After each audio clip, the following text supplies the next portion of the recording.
El deseado de todas las gentes, capítulo 14, hemos hallado el Mesías, parte 3. Dejando a Juan, se fueron en pos de Jesús. Uno de ellos era Andrés, hermano de Simón. El otro Juan, el que iba a ser el evangelista. Estos fueron los primeros discípulos de Cristo. Movidos por un impulso irresistible, siguieron a Jesús, ansiosos de hablar con él. Aunque asombrados y en silencio, abrumados por el significado del pensamiento, ¿es este el Mesías? Jesús sabía que los discípulos le seguían, eran las primicias de su ministerio, y había gozo en el corazón del Maestro Divino al ver a esas almas responder a su gracia. Sin embargo, volviéndose les preguntó, ¿qué buscáis? Quería dejarlos libres para volver atrás o para expresar su deseo. Ellos eran conscientes de un solo propósito. La presencia de Cristo llenaba su pensamiento. Exclamaron, Rabí, ¿dónde moras? En una breve entrevista, a orilla del camino, no podían recibir lo que anhelaban. Deseaban estar a solas con Jesús, sentarse a sus pies y oír sus palabras. Díceles, venid y ved. Vinieron y vieron dónde moraba y quedáronse con él aquel día. Si Juan y Andrés hubiesen estado dominados por el espíritu incrédulo de los sacerdotes y gobernantes, no se habrían presentado como discípulos a los pies de Jesús. Habrían venido a él como críticos para juzgar sus palabras. Muchos cierran así la puerta a las oportunidades más preciosas. No sucedió así con estos primeros discípulos. Habían respondido al llamamiento del Espíritu Santo, manifestado en la predicación de Juan el Bautista. Ahora reconocían la voz del Maestro Celestial. Para ellos, las palabras de Jesús estaban llenas de refrigerio, verdad y belleza.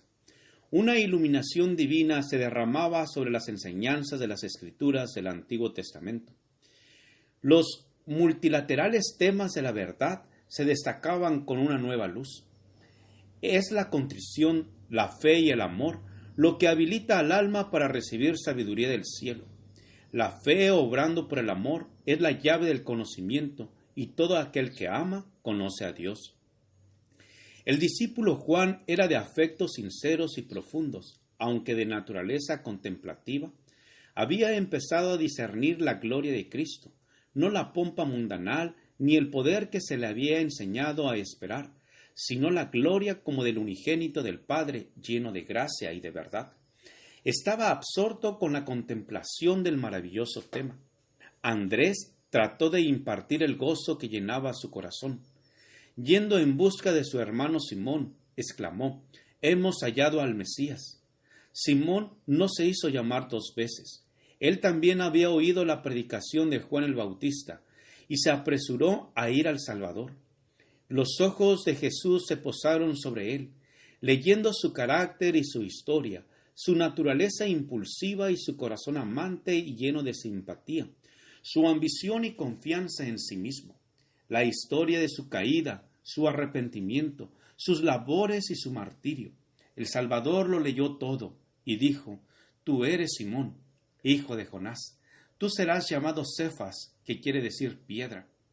El siguiente día quiso Jesús ir a Galilea y halla a Felipe, al cual le dijo, «Sígueme».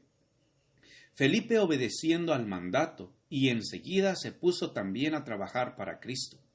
Felipe llamó a Natanael. Este último había estado entre la muchedumbre cuando el Bautista señaló a Jesús como el Cordero de Dios. Al mirar a Jesús, Natanael quedó desilusionado. ¿Podía ser el Mesías este hombre que llevaba señales de pobreza y de trabajo?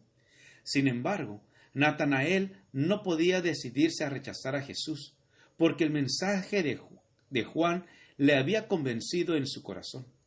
Cuando Felipe lo llamó, Natanael se había retirado a un tranquilo huerto para meditar sobre el anuncio de Juan y las profecías concernientes al Mesías.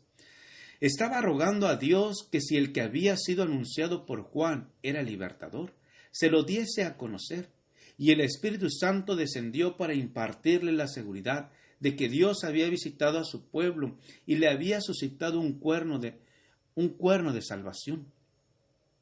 Felipe sabía que su amigo Natanael escudriñaba las profecías y lo descubrió en su lugar de retiro mientras oraba debajo de una higuera, donde muchas veces habían orado juntos, ocultos por el follaje.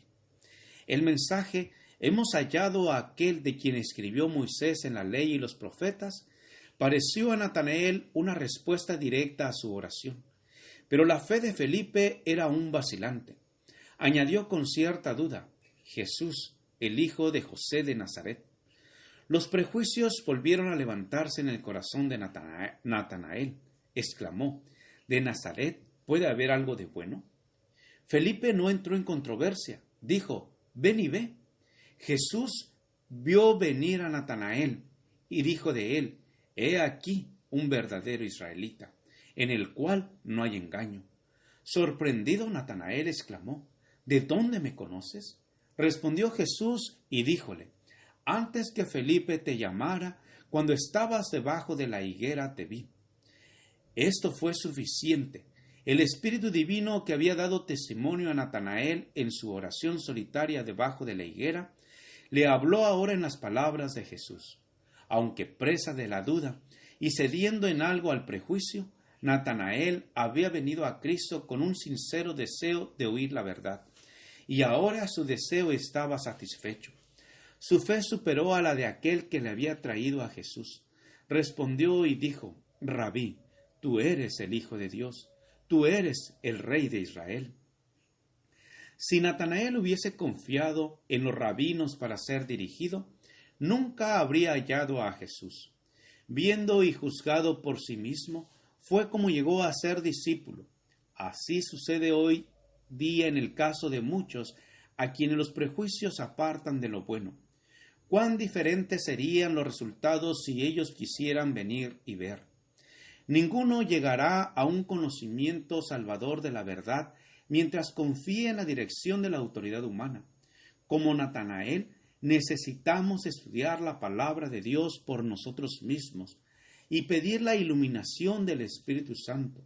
Aquel que vio a Natanael debajo de la higuera nos verá en el lugar secreto de oración. Los ángeles del mundo de luz están cerca de aquellos que con humildad solicitan la dirección divina. Con el llamamiento de Juan, Andrés, Simón, Felipe y Natanael, empezó la fundación de la iglesia cristiana. Juan dirigió a 2 de sus discípulos a Cristo. Entonces uno de estos, Andrés, halló a su hermano y lo llevó al Salvador. Luego Felipe fue llamado y buscó a Natanael. Estos ejemplos deben enseñarnos la importancia del esfuerzo personal de dirigir llamamientos directos a nuestros parientes, amigos y vecinos. Hay quienes durante toda la vida han profesado conocer a Cristo y, sin embargo, no han hecho nunca un esfuerzo personal para traer siquiera un alma al Salvador. Dejan todo el trabajo al predicador. Tal vez él esté bien preparado para su vocación, pero no puede hacer lo que Dios ha dejado para los miembros de la iglesia. Gracias por escuchar este audio. Te invito a escuchar la siguiente parte. Jehová te bendiga y te guarde. Con aprecio, Pastor Juan Manuel Flores Espinosa.